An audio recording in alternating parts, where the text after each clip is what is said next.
Arthur Rotenberg, presidente da Hebraica, um clube maravilhoso, nós já mostramos várias vezes aqui, e estamos tendo essa oportunidade de mostrar um pouco melhor a Hebraica.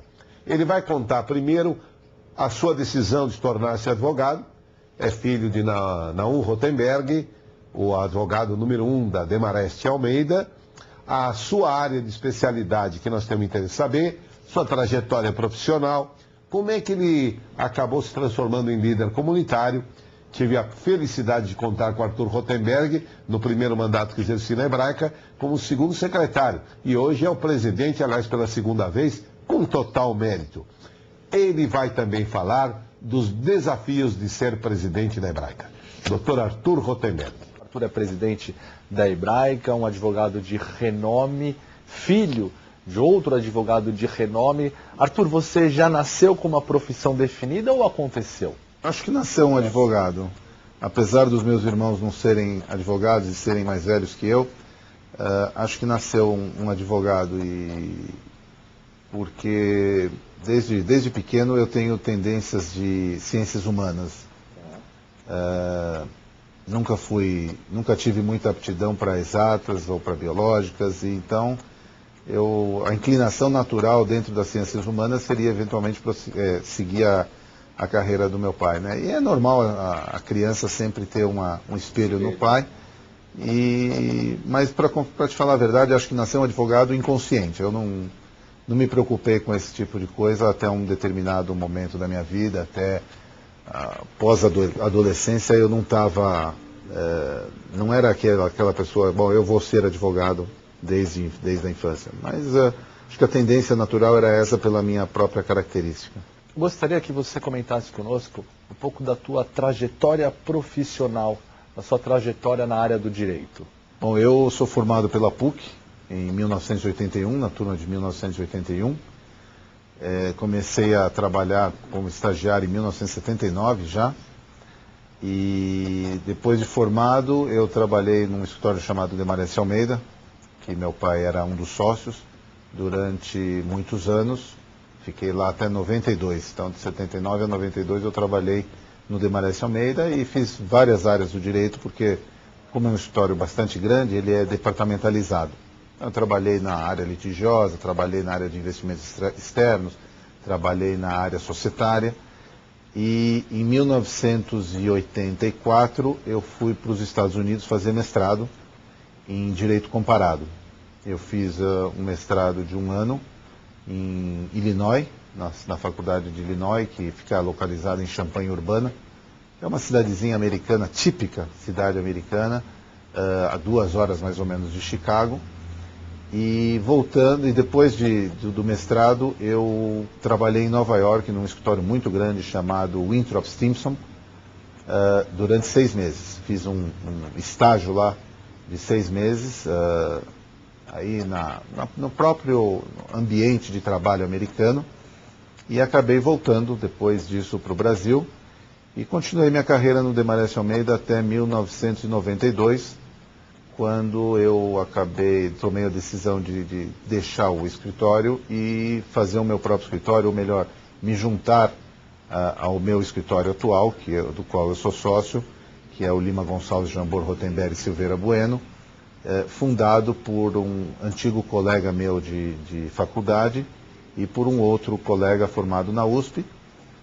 Na época, um escritório com 4 ou 5 pessoas, eu ainda praticamente com apenas 11 anos de formado, bastante novo, e os meus sócios tiveram a coragem, em 1981, depois de sairmos da escola, de fundarem esse escritório. Então, eles andaram aí 11 anos na minha frente. E de lá para cá, estão 30 anos já que o escritório existe, eu já estou lá há quase 20. O escritório de um escritório pequeno, de 5, 6, 7 advogados, hoje é um escritório de 30 advogados, saiu do centro da cidade, está na Faria Lima, e é um escritório de porte médio, um ambiente de trabalho maravilhoso, muito bom de trabalhar, um escritório que já tem um nome no mercado. Nós temos um padrão de trabalho muito parecido com os grandes escritórios, mas é um escritório de porte médio, onde a gente tenta dar um serviço mais personalizado para os nossos clientes. Nós atendemos clientes multinacionais, empresas nacionais, indivíduos, enfim, e fazemos todas as áreas.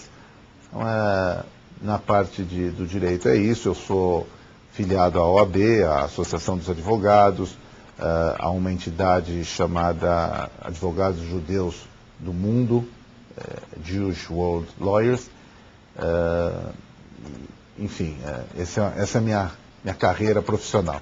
Hoje em dia, Arthur, você é sócio de um importante escritório que atua em várias frentes. Por exemplo, franquias, investimentos externos, contencioso, administrativo, tributário. Qual que é a tua especialidade? A minha área é empresarial, né? Societária e realizações de negócios, compra e venda de empresas, contratos em geral, é a parte empresarial. Essa é a parte que eu me dedico. E realmente o escritório tem todas as áreas que você citou e até mais algumas. Então, nós temos a cada sócio responsável por uma determinada área, algumas áreas até com mais de um sócio, e atuamos em todas essas áreas. Você é um importante líder comunitário. Como que aconteceu? Como que surgiu o líder comunitário Arthur Rotenberg? Fábio, da mesma forma que surgiu o profissional, exceção feita ao futebol, que eu tinha um talento nato, modéstia à parte, mas tinha mesmo, onde eu já, com 4, 5 anos, já sabia em que posição eu queria jogar, e comecei a jogar, e virei um atleta, quase que, na época não tinha atletas de futebol de salão, não eram profissionais, hoje eu seria um profissional, mas virei um atleta federado, cheguei à seleção paulista, cheguei à seleção brasileira universitária na FUP, fui campeão em vários campeonatos, cheguei à seleção brasileira que disputou a Maccabiada, enfim, era realmente um talento nato. O resto eu fui andando muito aos poucos, sem um foco definido. Eu quero ser um advogado internacional, como eu falei para você, que eu fui, isso foi decidido na minha pós-adolescência. O líder comunitário surgiu da mesma forma, surgiu sem nenhum tipo de pretensão maior, de ambição, surgiu com um desejo de fazer alguma coisa em benefício da comunidade judaica. E, na época, o Marcos Arbaiton, que estava sendo eleito para a presidência da Hebraica pela segunda vez, consultado por mim e pelo meu pai, indagando se ele gostaria que eu colaborasse na gestão dele, me deu a felicidade de me convidar, e eu comecei um trabalho comunitário na segunda gestão do Marcos, como, se não me engano, segundo secretário.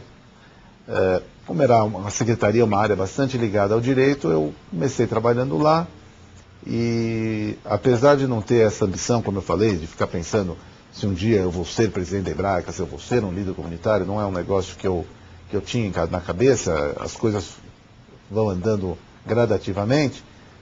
Eu, quando faço alguma coisa, eu faço com seriedade, eu não faço as coisas apenas para passar o tempo, para falar que estou fazendo. E eu comecei a trabalhar na secretaria com o Marcos, e eu me engajava nos assuntos que tinham lá para cuidar, e graças a Deus acho que fui chamando a atenção da liderança da Hebraica, da liderança comunitária.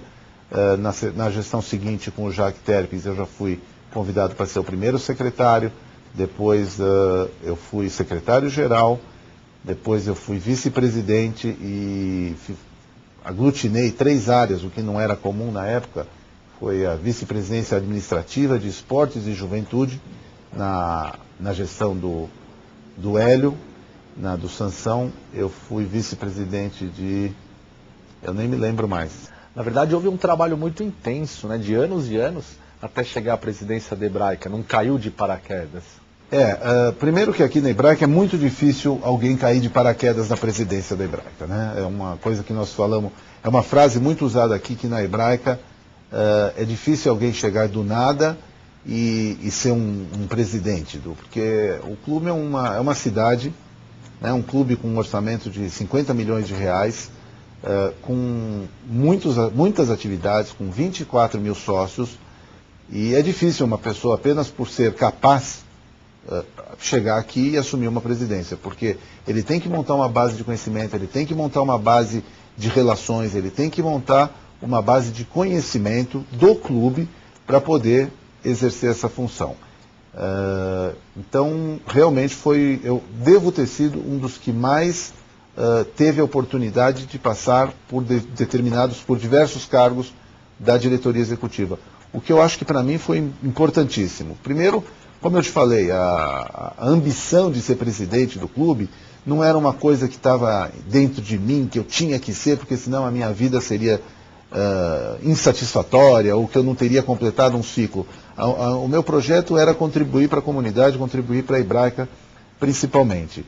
E as coisas foram acontecendo naturalmente. E isso fazia com que eu não tivesse um foco obsessivo pela presidência. Então, eu tive prazer de passar pela secretaria, pelas vice-presidências. Então, quando eu assumi a presidência a primeira vez em 2003, a Hebraica estava na minha mão.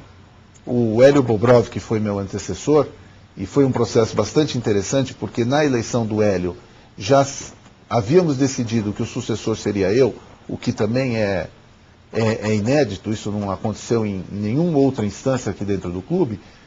O Hélio, além de ter já definido a minha sucessão, ele teve a grandeza e a humildade de me dar praticamente carta branca na gestão dele. Então eu era, na época, o superpoderoso da gestão, abaixo do presidente, obviamente, mas praticamente com carta branca para trabalhar, mesmo porque nós conversávamos muito e ele sabia em que direção eu ia. Então, quando eu assumi a gestão a primeira vez em 2003, foi praticamente uma continuidade da gestão anterior e do meu trabalho. Porque, como eu falei, na gestão do Hélio eu aglutinei vice-presidência de esporte, juventude e escolas, e social, se não me engano, eu não me lembro muito bem.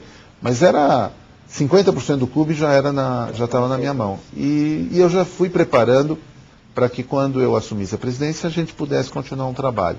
Então, realmente, você tem toda a razão no que você falou. Foi um longo trajeto, um prazeroso trajeto, sem nenhum tipo de dificuldade ou de sabor, de ter demorado. Realmente, eu acho que foi um aprendizado muito grande.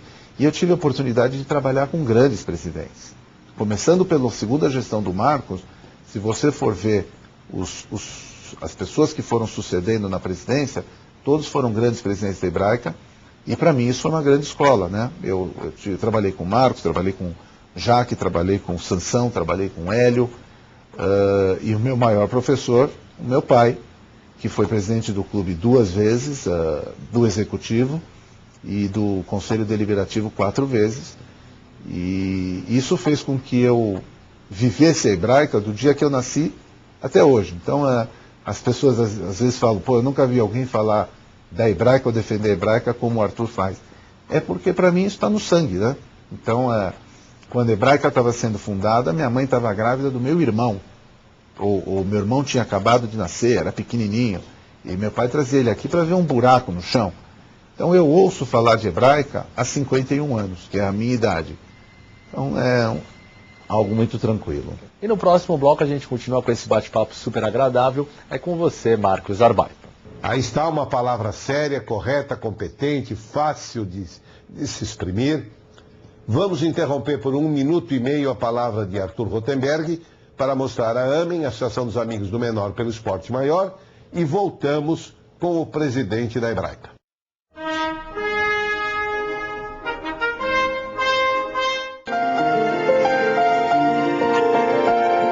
Aqui na AMEN, as crianças e os jovens encontram um lar.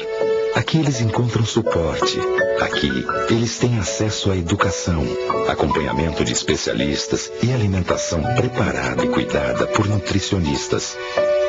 Crianças e jovens que um dia se encontravam em situações críticas e de abandono têm um cantinho especial, tão especial, que permite que eles sonhem e imaginem um futuro melhor. Um futuro com astronautas, advogados, bailarinas e diretores de cinema. E o mais importante, aqui na AMEN, eles têm a certeza que quando saírem, sonhos se transformam em realidade, não pelo acaso ou pela sorte. Sonhos se transformam em realidade porque sabem que daqui eles saem prontos para uma vida melhor.